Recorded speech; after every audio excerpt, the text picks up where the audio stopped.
Then he mentioned, I guess it was in New Zealand, we said you must have or you should better have a kais shabracha. Using the kais shabracha, the kais itself, the Zohar Kodesh brings halacha from the saying by the Yenuka, and then when the Talmud Bavly went to Yenuka, he started to speak to them about the Yenuka kais shabracha. Arizal himself went there, and he heard part of the din of kais shabracha. Then Arizal asked Moshe Rabbeinu to fill in the rest. Moshe Rabbeinu said that there are 10 halachas in kais shabracha. This corresponds to the Gemara and Brachas. He said that nowadays we are particular only in 4 halachas. 4 halachas which will have gradually, but the Rosh Teres is Chamisha. Chamisha stands for Chai. The wine should be not diluted too much. Mole means that the case should be filled to the top, to the brim. And Shin Hey is Shtifa Hadacha. The cup must be washed out first, inside and outside. The din says that the other din here we have about the cup itself. The cup itself is not allowed to be puggled. There are 2 ways of making a cup puggled, which means with a defect. It can be either that there is something missing in the cup itself, there's a chip on the top, no matter how small this chip is, it makes the cup puzzle. Second can be puggled, the wine itself is puggled. Which means that if the wine was used, you have a cup of wine, and you drank a bit from the top, that makes the whole cup puggled. The wine cannot be used anymore for kais shabracha. So how do you repair this defect if the wine is used? You add a little wine from the bottle, you add this to it, this removes the pagam. So this din of puggled must be removed from, in other words, there should be no cup that is puggled itself. You must inspect the top of the cup to see there's no chip. The wine itself should be poured in or replenished. The cup should be washed, as we said, inside and outside. Or at least it should be, if you have water, at least use a cloth to dry it, to rub it inside and outside well, see that it's clean. And fill the cup to the top. Then, the person who is benching, the vorech, does not pick it up himself. There should be someone to hand the cup to him, but he is supposed to receive the kais with both hands. He doesn't just put his hand out and let the receiver with his one hand. He must take the cup with both hands. This is sort of a chavivus. It shows an ahava to this kais. In fact, of course, also you have the posek and finish both hands. After he receives the cup, then he removes the left hand to show that it's not too heavy, it's too much of a burden for him. He feels it's a burden. But he receives it both hands, he moves one, and then during the entire benching the brachas, he's supposed to keep his eyes on the kais, looking to the kais. This is, for various reasons, plain shot did is because he is not supposed to let his mind wander. As chadas, looking at it to retain his the kavanah throughout. There are, of course, much deeper in the Kabbalah. Arizal brings many deep halachas in this. Why there must be Mason, he knows, put his eyes into the kais shabracha. This is throughout the Zohar Kodesh. You find many different times that this is brought up in different forms. Shouldn't go to Asheda. Again, we said that the ayin, the yayin, the ayin, the tikkun for the ayin, plus this whole thing is in the yayin, the shemen, the chachma, the malchus, the yayin malchus rav. This is the holding in both hands in the chibuk, and then the thing in the yichud. So all this is, it should be done.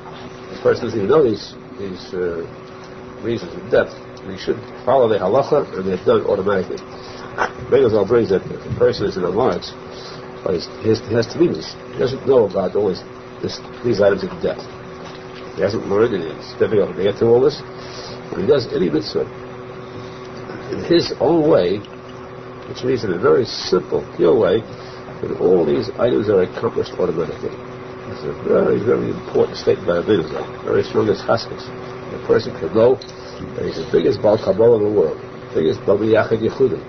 Covers all Yechudim, the biggest Bavly Kabbalah. How? By just doing mitzvah simply, is automatically the things that done. In other words, let's put it into a simple form.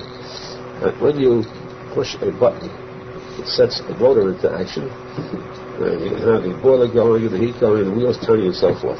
Now, a person who does not know anything about mechanics knows one thing: when he pushes the button, everything starts to work. So without knowing at all what it's all about, he accomplishes this. This is the work of the person who has esteemed. He says the item, or does the mitzvah, all the Yechudim will perform automatically. The Arizal says that it's a very important Chassidut for us. So there's nobody more who's pushing the light than we are. We said he's supposed to keep his eyes on the case. Also, he's supposed to hold the case in his hand, at least the tefach, which is at least 4 inches above the surface, the closest surface to the case. Which means either the table or the cup underneath it should be at least 4 inches, meaning always, throughout the whole tendency, he keeps his hand above that tefach. This way, he is retained in case of Shoy's Esra and the Shem Hashem Ekra. He raises the case of Shoy, calls the name of Hashem, and one who is left-handed should keep the case in his left hand. Also, it's very important that before benching as well, so Halacha benching, people should see to it to remove all empty dishes from the table before you bench. Because the bracha is chal only on dishes that are filled. You have empty glasses or empty plates, remove those from the table. They are not a sign of bracha. Because a Muslim is a sign of bracha to bring a shefan bracha. So all empty items should be kept away from the table. If there are items of food on the table, of course they could remain, especially you must have bread on the table at the time of Bekas HaMosel. We should observe to receive as Shech HaBracha, by doing this as Pshitas, the Tinas, to observe to receive the Einu, Bekas Shurikenu, Halacha is Bekas HaMosel, Bekas HaZimun. Benching Zimun, this goes with 3 or 10, we're not differentiating right now. The question is, you have 3, you have more than 1 at the table. You have 10, you have surely more than 1. To give the Kaishal Bracha to 1 to bench, that is giving a big covenant. Cup of blessing is a big covenant. We see proof of the fact that the Gemara says, you recall the story that Mashiach comes, and Hashem will declare a victory feast for tzadikim. Attending this feast will be the greatest tzaddikim of all time. Abraham, Yitzchak, Yaakov, Moshe Rabbeinu, Yeshua, David HaMelech. And at that feast, Hashem will offer the Kaishal Bracha. Hashem in Yanivas Kaviyachal, Hashem will offer the Kaishal Bracha to the Godel Shemikulam, Abraham Avinu, the eldest. And then, because he will refuse it out of modesty, it will be offered to the next one, and so on. But we see that the Kaishal Bracha is a very big covenant. Hashem will offer this covenant to 1. So therefore, when you have a mesiba, a group eating a meal together, and they have a chiyuv of benching mezuman, then the Kaishal Bracha, the benching mezuman, belongs to 1 person, belongs to the Godel Shemekulah. The greatest one, Godel means the biggest in Torah. If there is a Kohen among them, and if they are all the same on the same level, let's say they're all Talmidim, or they're all the same Rashi Yeshivas, approximately, no 2 people are exactly alike, close enough. So if there's a Kohen among them, it's a mitzvah to be mechamed the Kohen. The Gemara says, when pasuk Kiddushtoi, you must give the Kohen Kedusha, this covered first in all matters of Kedusha. It's giving an aliyah and a Torah, mentioning. So if there's a Kohen among them, the Kohen must be the one to give him this covenant to mention. But if there is a Gadol, Talmud Chacham among them, who is bigger than the Kohen, then it is compulsory that the Kohen be overlooked, and it is given to the Gadol, to the Talmud Chacham.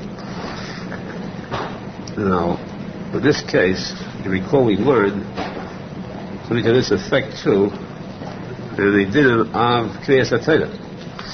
Kriyas HaTorah we learned that when there is a Gadol, Talmud Chacham, it comes to Aliyah, Talmud Chacham comes first. You must get the Aliyah before the Talmud Chacham. In fact, some of the posek say that woe is to that gabbai who has the task of calling up a kohen before the Talmud Chacham. But that he must give the aliyah to the Yisrael Talmud Chacham rather than to a kohen. However, this special case only, there's an exception, as we explained last time, that because of the possibility of a battle among these great Talmidei Chachamim today, each one will say, I'm greater than you, I get first. In order to avoid that battle, keep the peace. So therefore, we say that the kohen goes before everybody, regardless. All your great Talmidei Chachamim, the kohen goes before. That's a rule in Kriyas HaTorah. To avoid what? Because you have a shul, but you have 2 or 3 people or 10 people. There you have a big shul, 100 people or 50 people or 500 people, and then who gets first before the kohen? You raise hands and the whole shul stands up. So big, I'm a Talmud Chacham there. So therefore, to avoid this conflict, this controversy, and possibly bloodshed, because you step on somebody's covet, that's shvichas damim. So therefore, to avoid that, the din says we give aliyah to the kohen. This is only by Kriyas HaTorah, where the kohen cannot even say, I am willing, gentlemen, don't argue, I'm willing to forego this covet, you can have it. You cannot do that because you must take it because of this halacha. However, when it comes to Bekas HaMazon, or it comes to a different kind of kibudim, then the din is that the Gadol Talmud Chacham is supposed to get the Bekas HaMazon. So now, if in this case, if the kohen is equal to the others, there's no Talmud Chacham bigger than the kohen, they're all on the same level, then in this case the kohen has a right to forego his covet, to give the Bekas HaMazon to anyone that he pleases. And for that reason, when a person benches and there is a kohen present, he says B'Shus HaMesai or B'Shus HaKohen and B'Shus HaKahanim, because he must receive B'Shus permission from the Kahanim. It's forbidden for a person who is a Talmud Chacham, for example, to say B'Shus HaKahanim, because that, the din says, is lowering the covet of Torah. So there's only people who are equal, people who are alike, or people who are smaller. They can't give it to the person smaller than 2 if he wants to. It says cover, he may forego it. It says privilege. He can give it to anyone he wants. Each person must say B'Shus HaKahanim except the Talmud Chacham, a Gadol, who is not supposed to say it. Although today we don't know who is a Gadol. So it's customary, most places that the Gadol says B'Shus HaKahanim, except if you have a Rebbe, Siddish Rebbe or Yeshiva, sometimes, well, in many cases they don't say it. But generally it is unknown who is a Gadol and who is not.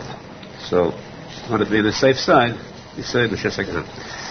If there's a Talmud Chacham here, you know you should say B'Shus HaKahanim to avoid any possibility that you might have a kohen who's a hidden Gadol, a hidden tzadik. You never can tell. Now, in addition, we have the din that if you have, setting aside the question of Gedolim and Kahanim, you have, let's say, a table. Usually you have a table of 3 friends, Chavedim, all equal. Who you give the Keishal B'Rachot to them? None is, we cannot say one is a bigger Talmud Chacham than the other. They're all the same geniuses. So which is the one that is fit to get the Bekas HaMazon? The answer is, the Gemara says that there is a posek, Toiv Ayin Hu Yevedach, which means one who is good-hearted, one who does a lot of Gemilas Chasodim, Stoka, Chasodim, that he despises money, that's illegal. He's saying it better. He doesn't want anyone. It's illegal. He doesn't care for it. He's not wild about making profits about it. Things like that. So to him, this person who is good-hearted, a good eye, Toiv Ayin, that person is the one that is fit to bench. Toiv Ayin Hu Yevedach. He once mentioned a very interesting observation of the Zayda Kodesh. Arizal brings the story of the Yenuka.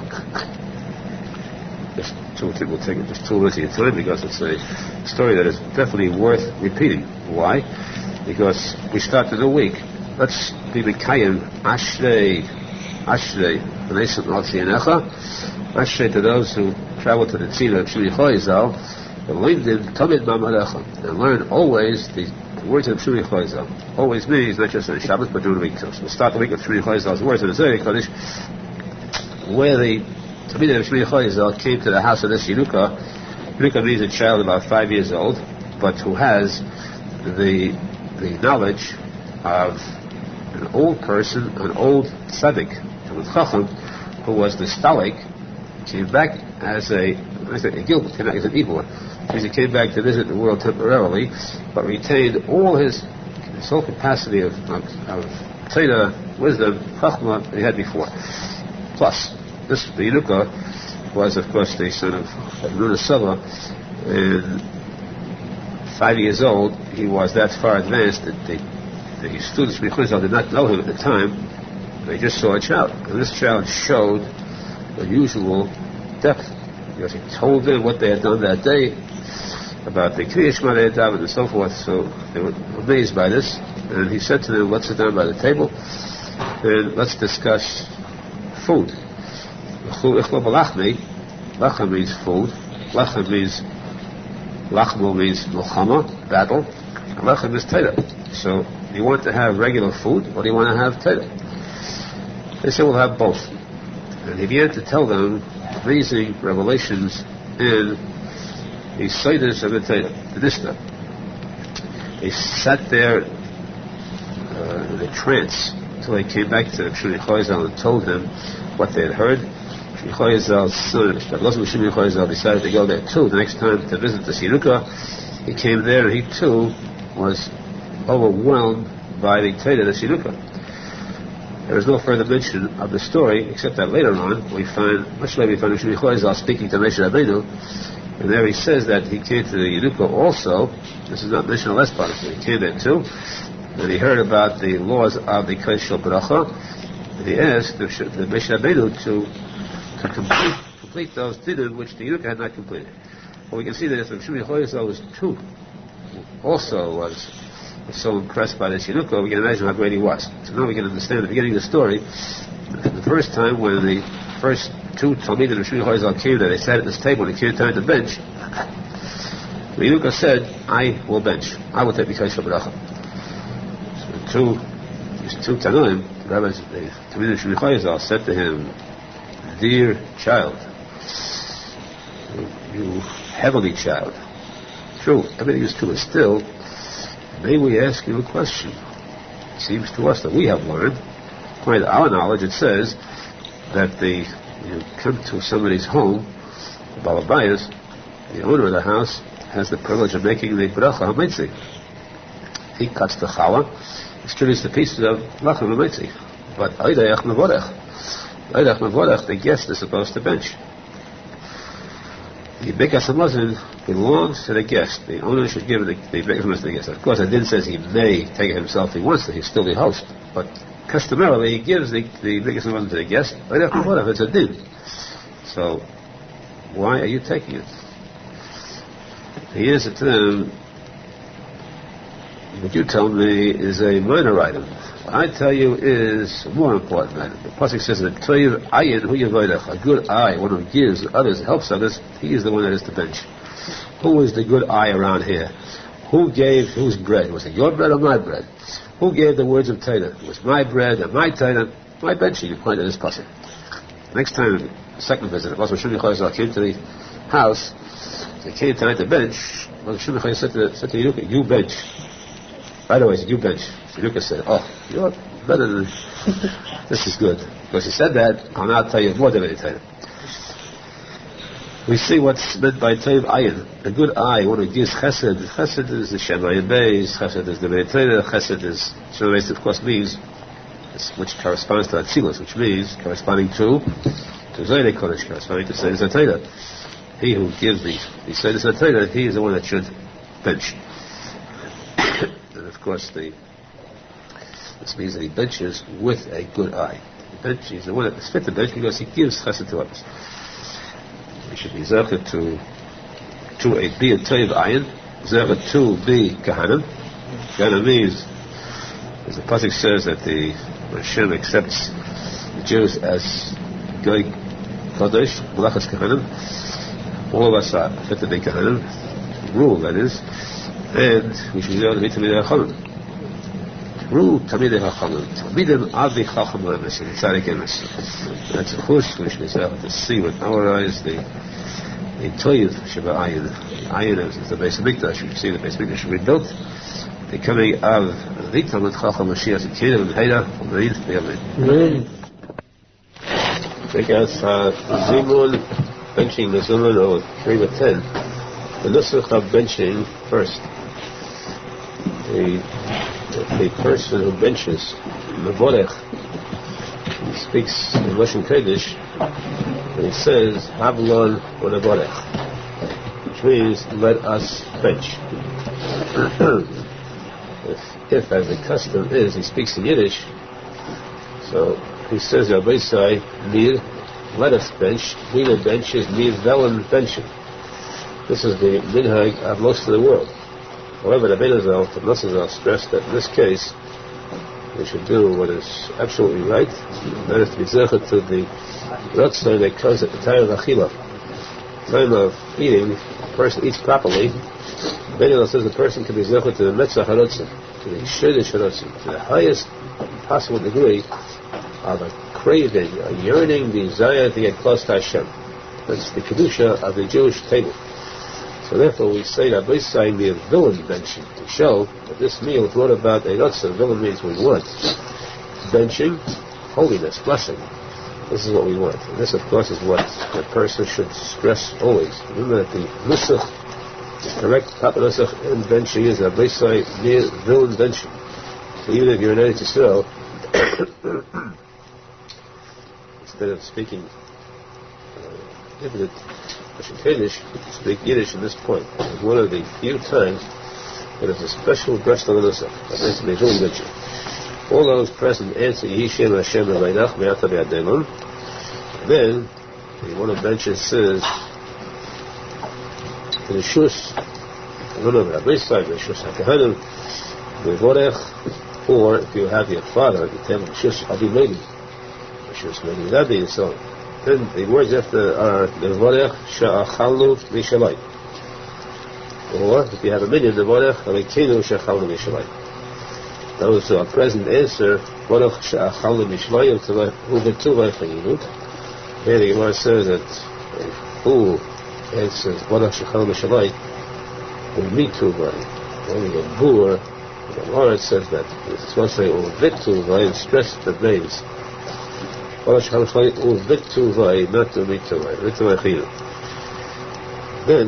the ones who are present answer Amen, and they start benching.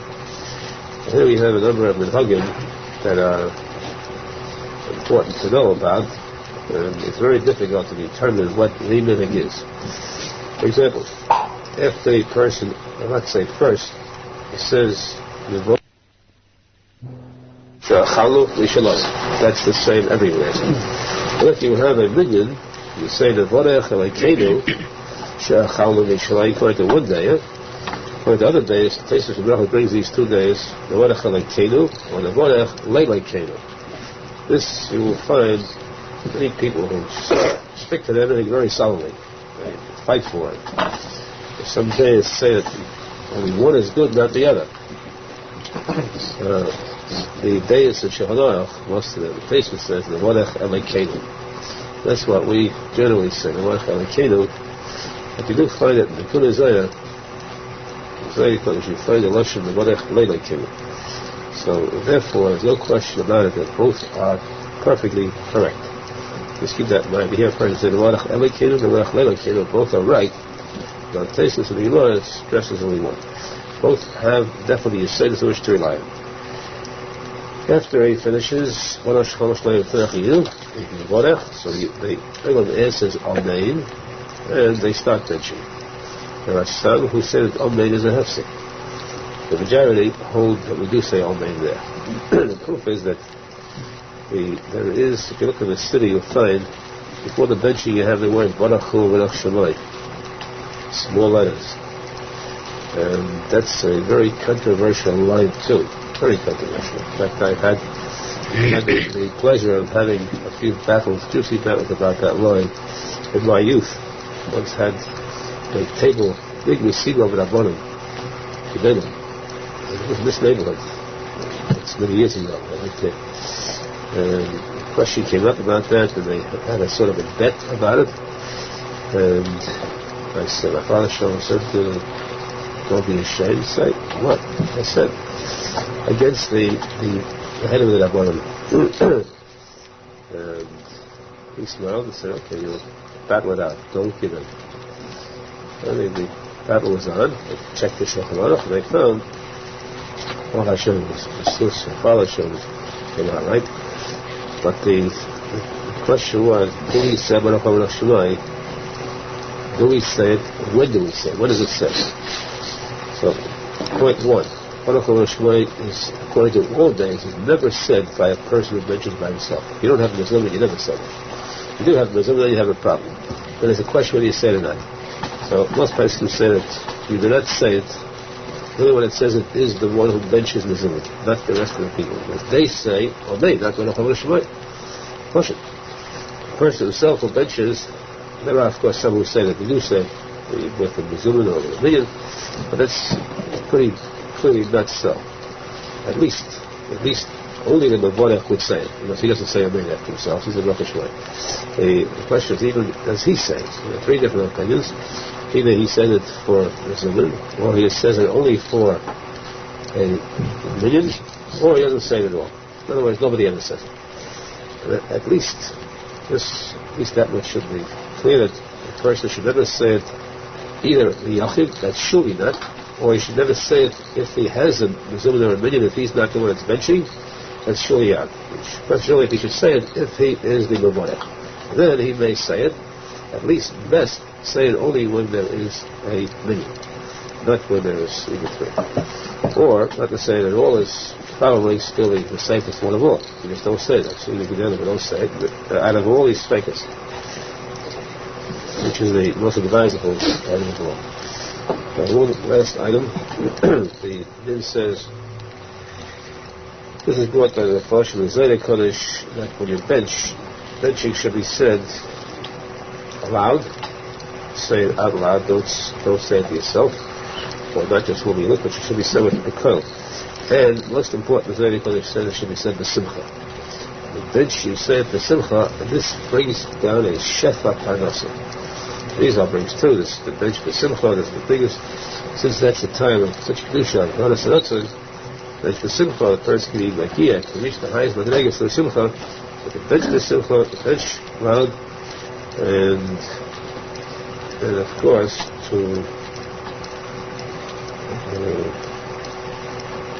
if you bench the Mizumah, then you're supposed to finish the bracha before the Mevorech, so that you can answer Amen. This is a big mistake that people make. If they answer Amen in the middle of the bracha, which is wrong. You can't be blessing in the middle of the bracha. This will try to take up more Torah, which is a very vital point. And one last time Arizal says that if a person should bench with his eyes closed means like Shemeshka, either closed or look in the center. But do not allow your eyes to be open to retract the word from Talmud. Very important to have the Chavruta benching. And the reason for this is very simply. Benching is the only bracha that is midaraisa, besides making a taina. Only bracha that is midaraisa. All other brachas are midaraisa. For instance, with the Chavruta, she said, the Simcha, to be zecher to receive brachas. We should be zecher to get. Kindness, learn, no way, no kind. Bench, like with more kavana. Put on a jacket in your bench, a hat in your bench. Zikam Kasta Arizal, the bench with a bench to receive the brachas from the Shemaim, Hashem, we should see the Eida, the Yeska, setting the Eida. Amen. Take us as England. The person that benches should bench out loud. If possible, in the Mevorech, the one that benches is only should bench out loud every word. The rest of them should say along, word by word, silently. And at the end of each bracha, they should finish off before him so that they can answer Amen in his bracha. This is generally done in literacy yeshivas. You very rarely ever see it done regularly. However, this point about benching out loud, this the Zayda Kodesh brings in the Arizal, that benching b'chlal should be said loud. Loud meaning you should be able to hear the words. Not just moving up, but you have to hear your words yourself, saying yourself. If possible, even others should be able to hear it too, at least to be able to answer Amen for the brachas. And certainly, one must say the brachas out loud. Each person should try to finish the bracha before the Mevorech gets to it. if the person is still in the middle of the bracha, he can answer Amen, because that's like the same thing as the Emtza Brachim. The Kriyat Shema, middle of the bracha, you can answer Amen anything, except certain types of Amen, like Yeshua Rabba. So therefore, a person should try his best to reach the end of the bracha, of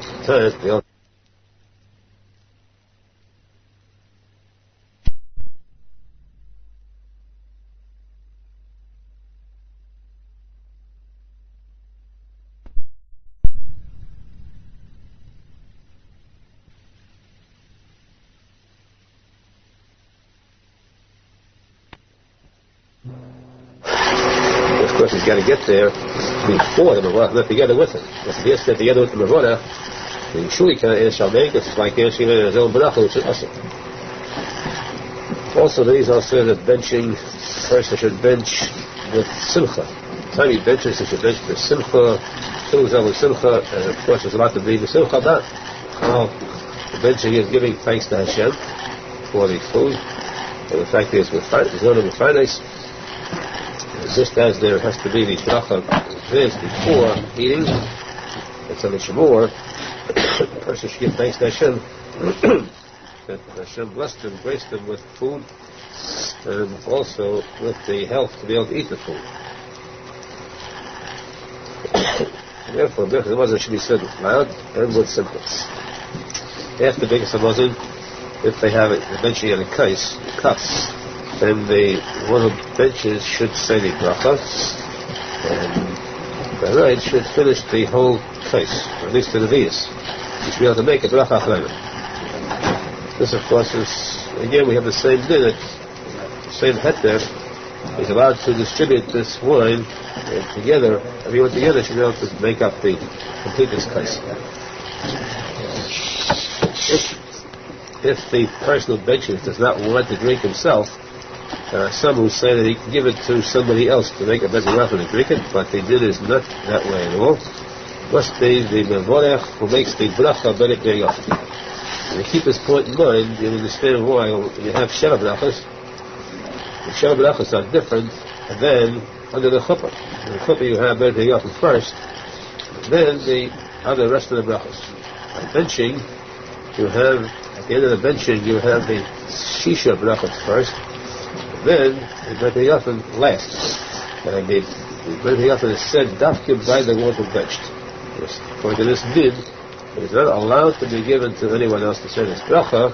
That is why the Mevorech alone says the bracha Beit Yafin. When you come to the halachas of zimun itself, how to put together this zimun. Instead of zimun is 3 or 10. The difference is that with 10 we add the word Latino. Discuss this more in detail next Shir. Let's hope that again we are Isaac brachas, so that we receive brachas from the Yerushalmi, especially the bracha about the seed, and they do, yes, can tzadik and amen. You have to have 3 in order to bench Mezuzah. Less than 3 must bench separately.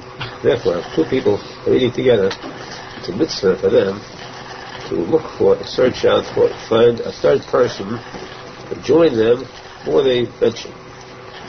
Even if the third person comes after the 2 people have started to eat, in the middle of eating, even if they finished eating, they're not ready to bench yet, they brought a third person there, which means that they would have eaten something else. If they brought them a piece of cake, they would eat it. Coffee and tea or anything like that, if they still eat it, then they're still considered as partaking in a meal, in the middle of the meal. The mitzvah for them to get this third person to join them for the Birkas Hazimah. How do they do that? They give him something to eat. Because I said anything at all which requires a bracha achrein, which means some people say, some Pesachim say it means dafka bread. Has to wash with a nice bread. But the majority agree that it's enough with any kind of food, which means it could be cake, which is as close to bread as possible, or it could even be vegetables or fruit. Some even say it's enough to even make a shei hakel for any kind of liquid except water, of course. Water is not considered food. And that's the din. If any kind of bracha a person makes, except for water, is enough to allow him to join two others to make a mezuzah. And even though he did not eat, he only drank, still, as we know, drinking is considered eating too. He could say also, and when he does this, he's got to wait until the person benching finishes his onis hakoil. Then he says the bracha achreina, or whatever he drank, and he is considered part of the three. In other words, he says, also.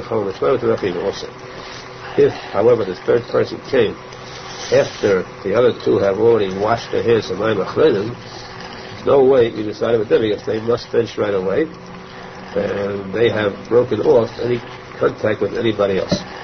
But if it's before mayim achreinim, still sitting at the table, then they can get another person. They should look for another person, ask him to join them, if they can have the zechus of a bikas hamazon b'zimun, rather than benching themselves. This is if they have only two. If there are three people, then under no conditions, unless it's an emergency, are these three allowed to separate the benching? Because once they have a mezuzah, one person cannot say, I have to leave and I can't wait for you. So they are not allowed to separate, even let's say he's not going to leave.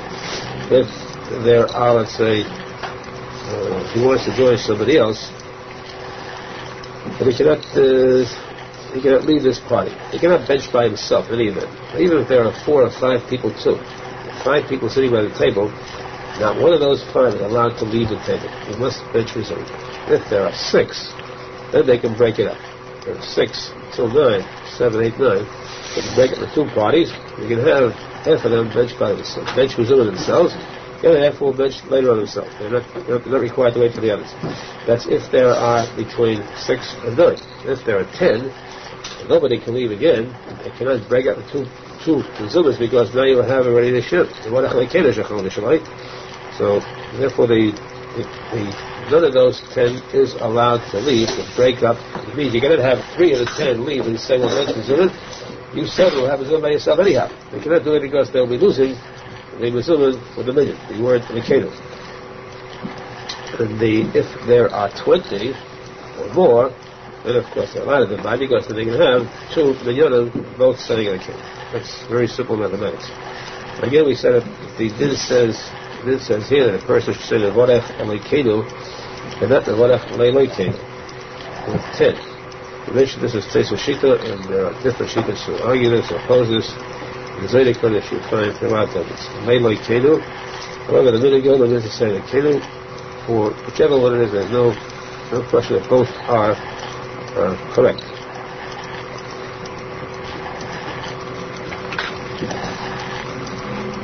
If there was a million of 10, and this happens that the person benching becomes flustered, stage fright, or just forgetfulness, benching quickly, he says, without saying the Warach King, he can't say the King.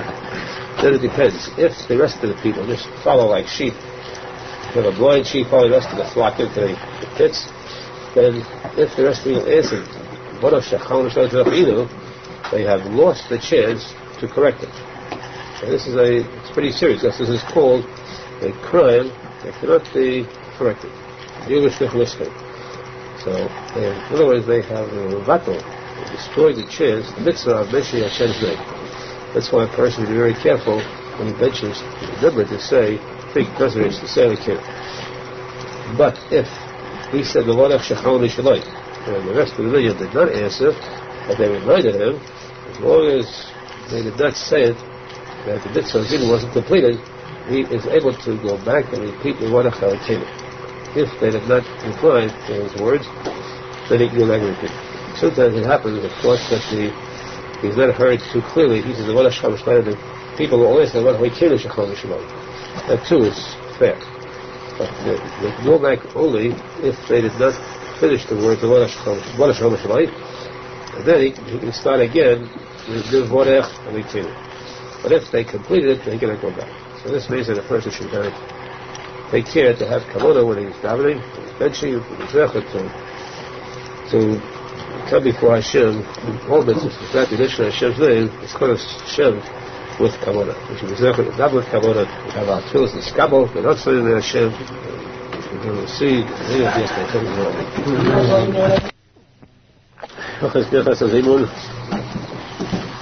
If we said if two people eat a regular meal, and a third person comes over and joins them afterwards, before they bench, before they wash Menachem, he eats anything at all, or he drinks anything at all except for water, he can be ecstatic and be combined with them to bench Mizurim. So in the case of but that's if two people ate and one person just takes a bite of something.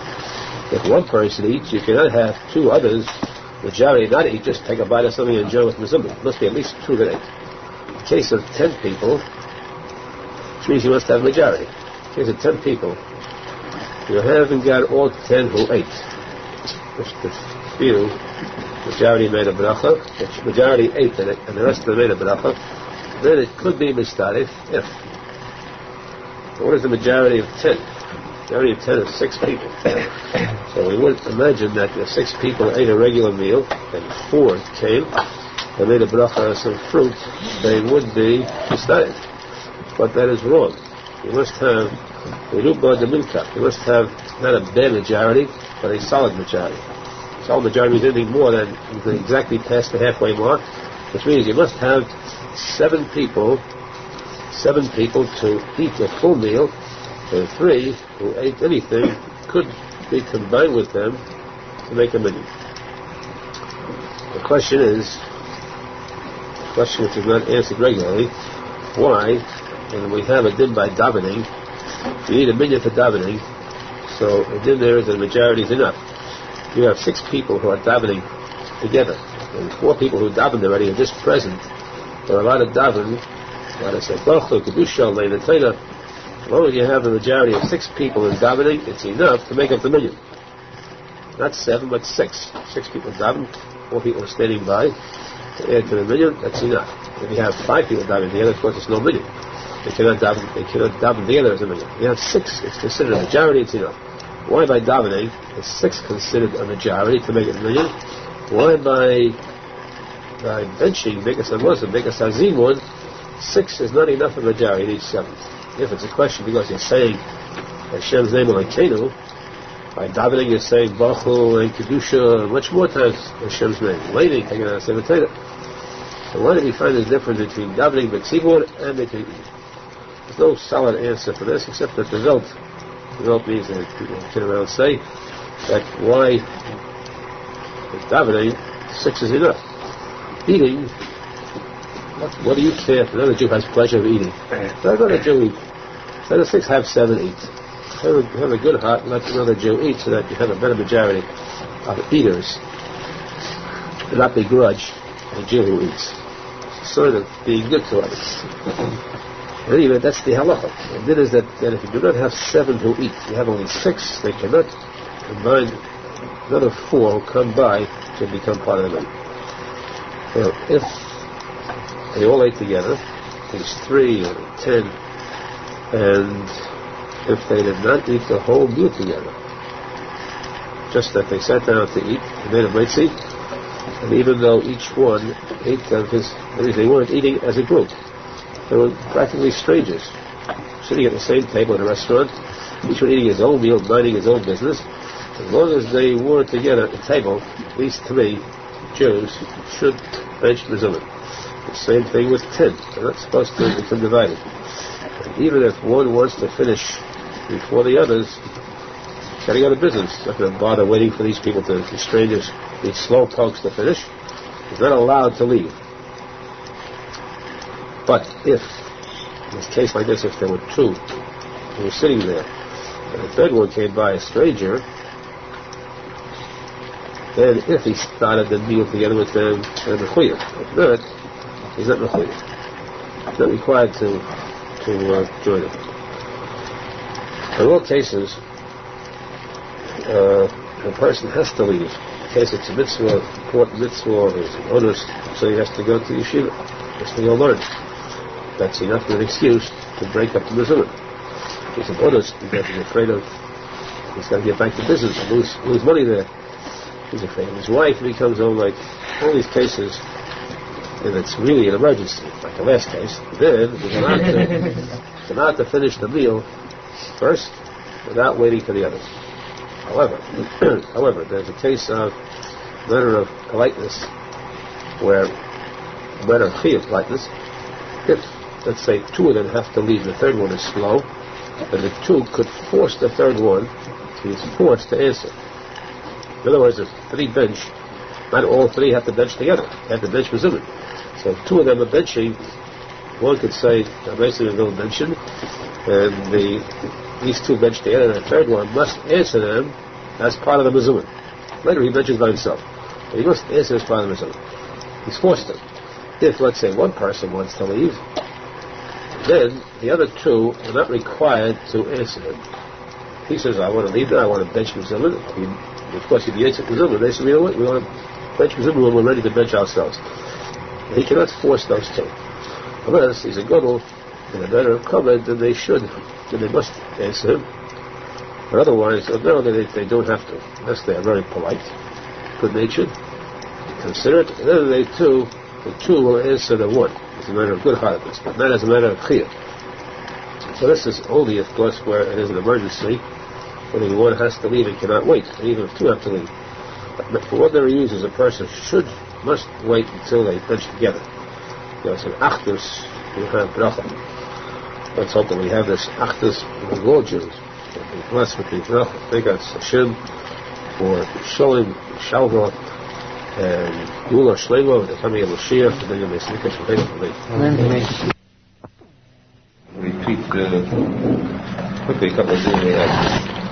First of all, we said that if you're eating a large group is eating like at a wedding, you have to have one whose voice is very strong to carry, because everyone must hear the mevorach. If one of benches mezuzah, be able to answer. If there's no one with that strong voice, there's no PA system, then it's better that they separate and make different minyanim at different tables. But all must bench with a minyan. Mevorach alekenu. Once they can come close to the table for the dais and hear carefully, clearly, then they're allowed to be together. If a person sat at a table, first one more dinner.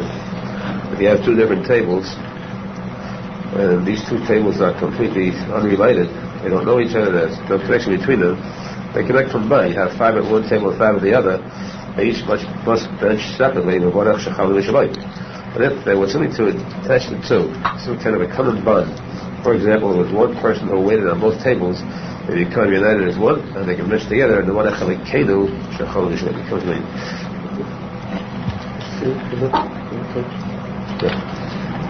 This could be one table here, one table in the room. If the person is standing by while others are eating, and it comes time to bench, then those that answer say the answer those that did not eat, when the person is the let us bless Hashem, nobody's allowed to remain silent. It says bless Hashem. But you cannot bless Hashem and say Baruch she'achalu sh'li ate when it's not treated not eat. You say Baruch u'levedach shemay tamid le'elon v'ay. If it's a minyan, you ask Baruch le'keinu u'levedach shemay tamid le'elon v'ay. This is good to memorize because you make a spot all of a sudden comes fast. You hear a person benching, answer on the spot. You got to remind yourself better than you remind yourself this making doing. You know, if you have a question about who is supposed to bench. Who is supposed to bench? Of course, we said the eldest one, or slowly the one is supposed to bench.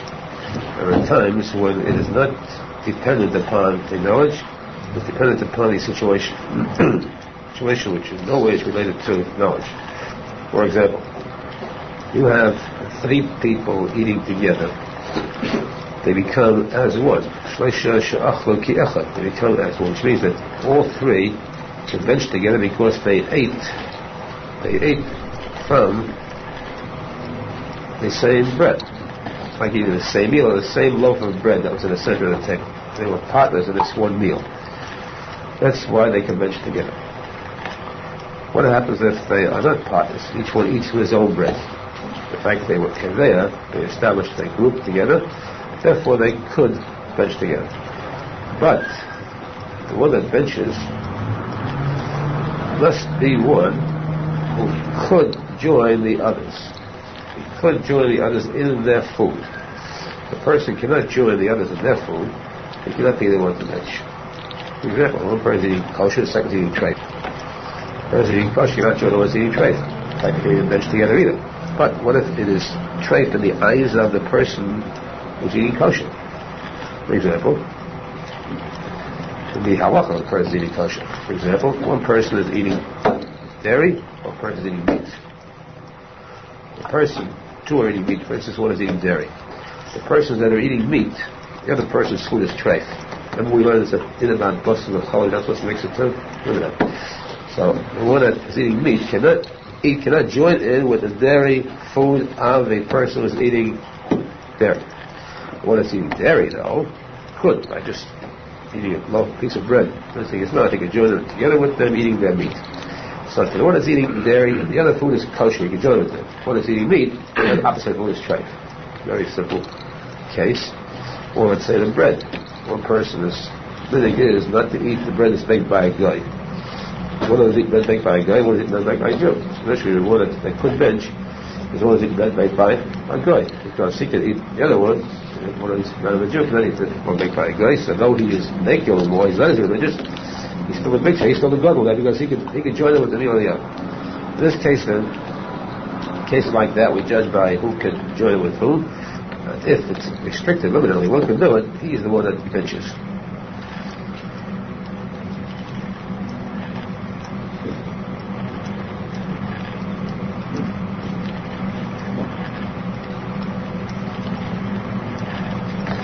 Now, if there is a day which says that there has to be some kind of a tie, a bond between them. For example, if you have 3 people eat meat, good. 3 people eat dairy, fine. 2 eat meat and 1 eats dairy, again they can be attached because the person eating dairy can join with the one eating meat. What if 2 are eating meat and 1 is eating hard cheese? He has to wait also 6 hours. He cannot attempt to eat with them. There's no way to tie these 3 into one meal.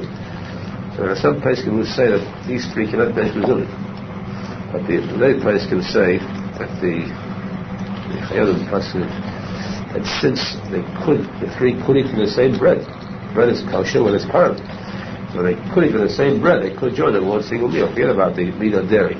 The bread is the reason for benching. The bread, they could eat the same bread, therefore, and that's the halacha that they could join together to bench. So, today we're early, everyone is not in a hurry. So just a few minutes more. After Shabbos, you always have a little longer shir. 3 or 4 minutes or 5 minutes won't turn anybody. If we go back to the question about the story we had last Shabbos before yesterday. So we spoke about the story about Shem HaKadosh, Moshe Feinstein, who was the tzadik in his time, who was so holy that he could receive messages from heaven. In fact, he could visit heaven at will. When he can visit heaven at will, he can visit heaven amazingly higher than going back thousands of years. Yecheskel the prophet, who was called Atam ben Adam, he saw the Malach, the Merkava. The Merkava means the throne of Hashem. Before parts of the throne, we mentioned the figures, the lion, the ox, the eagle, and the person. These 4 figures are ones which no one is allowed to have the figurines of them because they represent the heavenly figures, not Chas v'Shalom physically. Remember that always.